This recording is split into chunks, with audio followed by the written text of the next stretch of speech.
There was just something about SLU that just felt different. We came over for a visit in his junior year, and I saw like a sparkle in his eyes. We're just going to make you take a campus tour just to check it out. And almost instantly after that tour, he said, this is where I'm going to be. There really is a lot of care and attention for the students. That's just been so impressive, and it feels so incredibly genuine.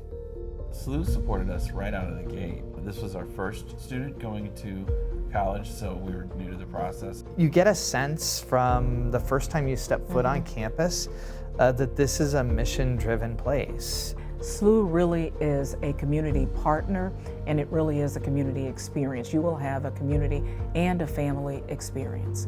I don't feel like we're a number here. I don't feel like we're, oh, you're just another student or another family. We are a family here.